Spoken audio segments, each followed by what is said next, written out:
Hello बच्चों, आप में से कई स्टूडेंट्स ने क्लास 9 सोशल साइंस पर वीडियो लेसन के लिए मेरे व्हाट्सएप पे रिक्वेस्ट की है।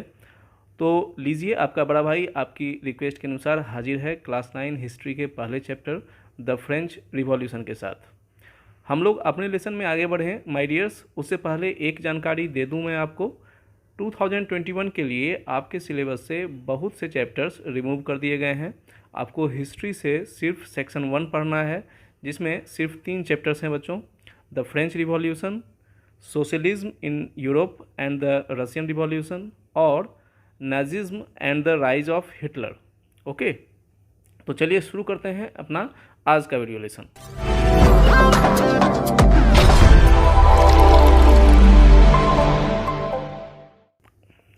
बच्चों, फ्रेंच रिवॉल्यूशन भले ही 1789 में हुआ हो, पर इसके काउजेज 1756 टू 63 में होने वाले 7 ईयर्स वार से जुड़े हुए हैं। इस वार में फ्रांस, ऑस्ट्रिया, स्वीडन और रशिया के साथ मिलकर पर्सिया, हैनोवर यानी नॉर्थ वेस्टर्न जर्मनी और ग्रेट ब्रिटेन के अगेंस्ट लड़ा था। हम इस वार के फैक्टर्स पे नहीं जाएंगे। इम्पोर्टेंट फैक्ट यह है बच्चों कि इसमें फ्रांस और उसके साथ अलायंस में शामिल देशों की बुरी तरह हार हुई थी। फ्रांस से उसकी बहुत सारी कॉलोनीज़ छीन ली गई और उस पर इस वार के कारण इतना ज़्यादा डेट यानी कर्ज चढ़ गया कि उसका पूरा फिनेंशियल सिस्टम लड़खड़ा गया। इस हार के बाद ब्रिटेन से रिवेंज के लिए फ्रांस लगातार कई वर्षों तक ब्रिटेन के अगेंस्ट वार्स में उलझा रहा। इन युद्धों ने फ्रांस को कुछ नहीं दिया, लेकिन उसकी इकोनॉमी की कमर तोड़कर रख दी। और फ्रांस की इसी बुरी इकोनॉमिक कंडीशन में बुर्बों फैमिली ऑफ किंग्स के लुई 16 को फ्रांस का थ्रोन यानी राजगद्दी मिला।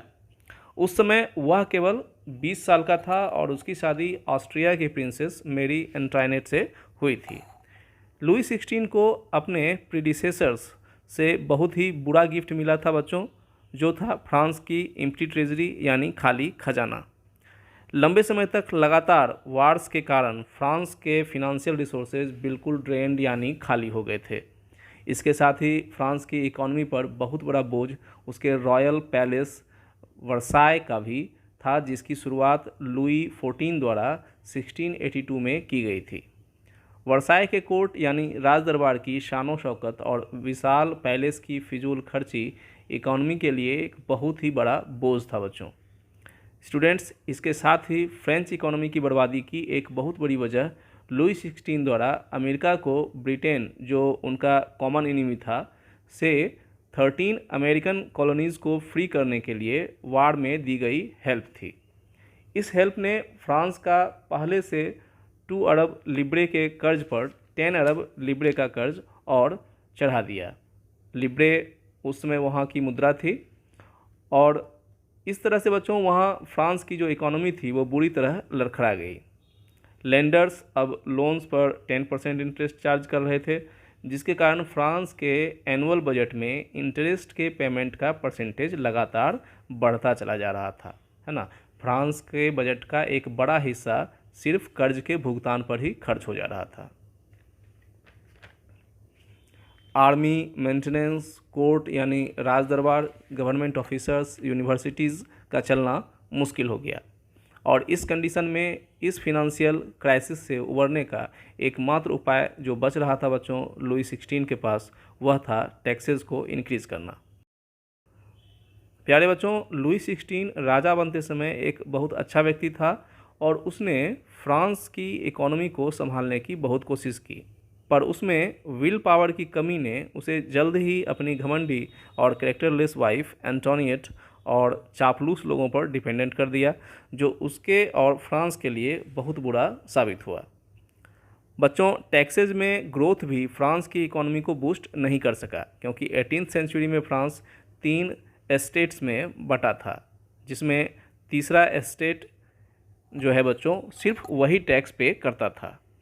बुक में दिया गया यह पिक्चर स्टूडेंट्स आपको फ्रेंच सोसाइटी का डिवीज़न एक्सप्लेन करता है।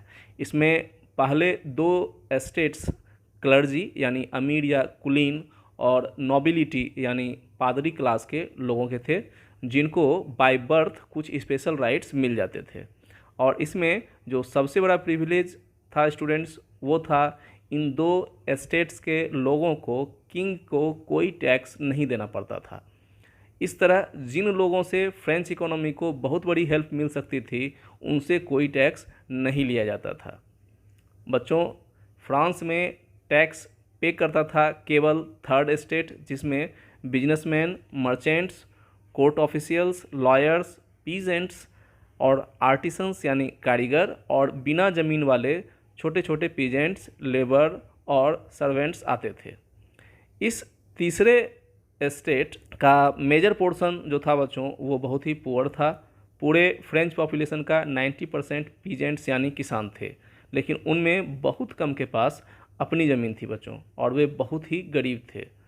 तो उनसे स्टेट को क्या टैक्स मिलता होगा, यह आप समझ सकते हो।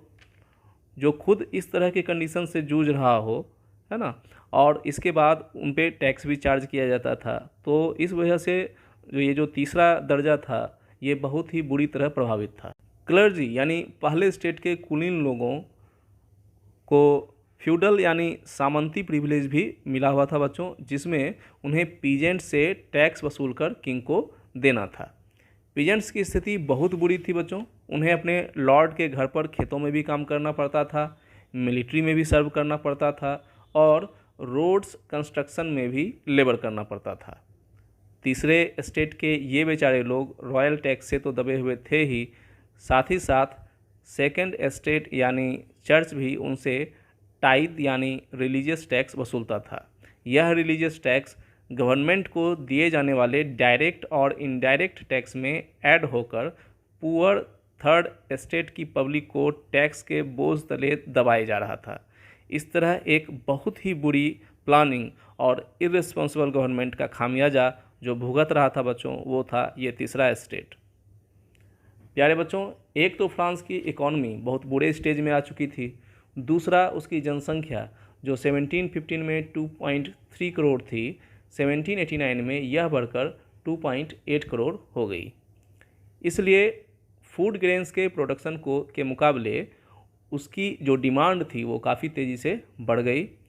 मेजॉरिटी जिस ब्रेड को अपने स्टेपल फूड यानी मुख्य भोजन के रूप में यूज़ करती थी, उसकी कीमत में तेज़ी से वृद्धि होती चली गई। आप ये समझ लो कि वहाँ जो तीसरा दर्जा था लोगों का, उसका स्टेपल फूड था ब्रेड। इससे आप अंदाज़ा लगा सकते हो कि वो लोग कितने गरीब थे। और बच्चों, फ्रांस में यह स्थिति हो चुकी थी कि ये ब्रेड मिलना भी जो है इन पुअर पीपल को मुश्किल हो रहा था, है ना। उसकी भी कालाबाजारी हो रही थी, जमाखोरी हो रही थी, ठीक है। इस तरह ये लोग बहुत बुरी तरह प्रभावित थे। महंगाई बढ़ती चली गई, मजदूरी यानी वेजेस में कोई वृद्धि नहीं की गई। ड्राउट यानी सूखे और हेल यानी ओलावृष्टि गरीब तीसरे स्टेट की पब्लिक की लाइफ को और बुरी तरह डैमेज कर देती थी। और इस तरह इन पुअर पीपल के लिए सब्सिस्टेंस क्राइसिस यानी रोजी रोटी का भी संकट होता जा रहा था, है ना। मतलब 2 जून की रोटी भी उनके लिए मुश्किल हो रही थी। उन्हें यह मुश्किल था कि सुबह में खाना खाया है तो शाम में क्या खाएंगे। और इस तरह की दयनीय जो स्थितियां थीं, वो ओल्ड रिजीम यानी प्राचीन राजतंत्र के दौरान फ्रांस में अक्सर उत्पन्न होती रहती थी। ये नई बात नहीं थी, और ये अब एक आम बात हो चुकी थी। पहले और दूसरे स्टेट के लोगों को इससे कोई फ़र्क नहीं पड़ता था कि तीसरे दर्जे में जो 90% जनसंख्या आ रही है फ्रांस की, वो किस दशा में जी रही है। आइए स्टूडेंट्स, जानते हैं कि फ्रेंच रिवॉल्यूशन में थर्ड स्टेट के रिच, कैपेबल और वेल एजुकेटेड मिडिल क्लास ने किस तरह अपना इम्पोर्टेंट रोल प्ले किया। बच्चों, यह मिडिल क्लास हर कंट्री के लिए बहुत इंपॉर्टेंट होता है। इसके पास ज़्यादा तो नहीं पर कुछ मनी भी होती है। ये सारे लिटरेट होते हैं और किसी बड़े कार्य के लिए, चाहे वो एक रिवॉल्यूशन ही क्यों ना हो, एक वेल प्लान्ड स्कीम डेवलप कर सकते हैं। ये लॉजिकली सोच सकते हैं, आइडियाज़ फ्रेम कर सकते हैं। फ्रांस का मिडिल क्लास भी इससे अछूता नहीं था। फ्रेंच रिवॉल्यूशन के पहले भी वहाँ पेजेंट्स और वर्कर्स के द्वारा कई बार रिवॉल्ट्स किए गए थे बच्चों, पर ये सक्सेसफुल नहीं हुए, क्योंकि इन रिवॉल्ट्स में मीन्स यानी साधनों और प्रोग्राम्स यानी योजनाओं का घोर अभाव था, जो इन रिवॉल्ट्स को बड़े स्केल पर ले जाकर सोशल इकोनॉमिक ऑर्डर में कोई बदलाव नहीं ला पाया। रिवोल्ट्स में यह कमी उस नए सोशल ग्रुप के इमरजेंस के साथ दूर हो गई बच्चों, जो 18वीं सेंचुरी में फ्रांस में डेवलप किया, जिसे हम मिडिल क्लास कहते हैं। इस मिडिल क्लास के पास ओवरसीज ट्रेड यानी समुद्री व्यापार और woollen and silk textile production द्वारा अर्नड मनी भी थी। इन मर्चेंट्स और मैन्युफैक्चरर्स के अलावा थर्ड एस्टेट में लॉयर और एडमिनिस्ट्रेटिव ऑफिशियल्स भी थे बच्चों, जो वेल एजुकेटेड थे और सोशल इक्वलिटी में बिलीव करते थे। ये बाय बर्थ प्रिविलेज को गलत मानते थे और मेरिट बेस्ड सोशल पोजीशन में विश्वास करते थे।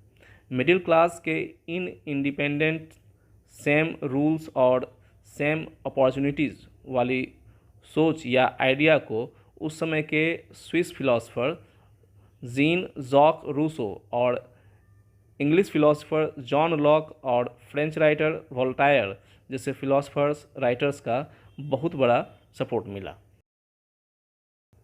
अपनी book two treatises of government में लॉक ने doctrine of the divine and absolute right यानी राजा के दैवी और निरंकुश राइट्स की जो थ्योरी चली आ रही थी, जिसमें राजा को ईश्वर का प्रतिनिधि माना जाता था बच्चों। ये माना जाता था कि गॉड ने किंग को अपनी तरफ से गवर्न करने के लिए धरती पर भेजा है लोगों को, है ना। तो ये टू ट्रीटीज़ ऑफ गवर्नमेंट में लॉक ने इस बात का ज़बरदस्त विरोध किया, है ना, उसका रिफ्यूट यानी खंडन किया।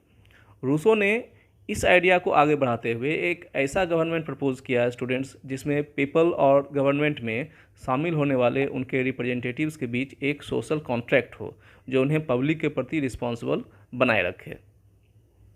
फ्रेंच फिलोसोफर मॉन्टेस्क्यू ने अपनी book the spirit of law में गवर्नमेंट को 3 लेवल पर बांटा।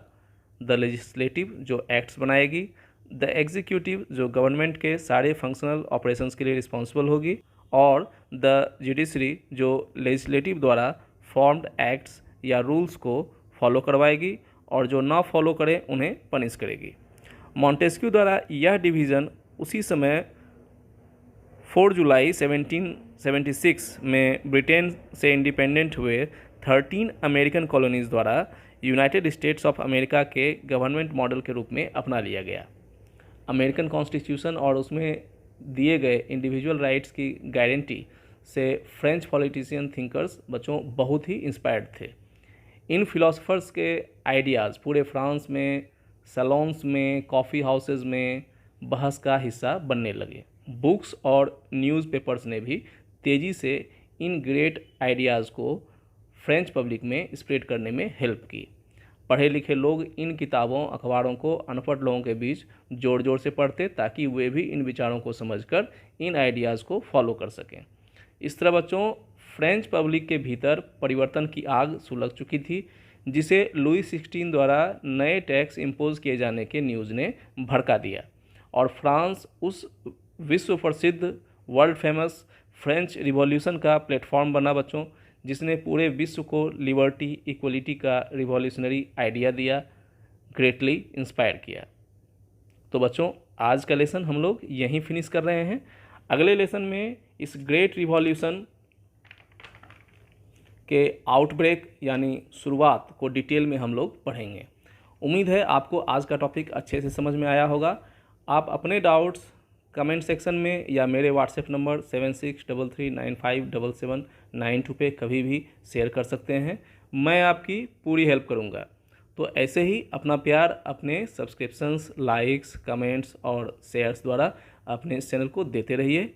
मिलते हैं नेक्स्ट वीडियो लेसन में। Love you all, bye.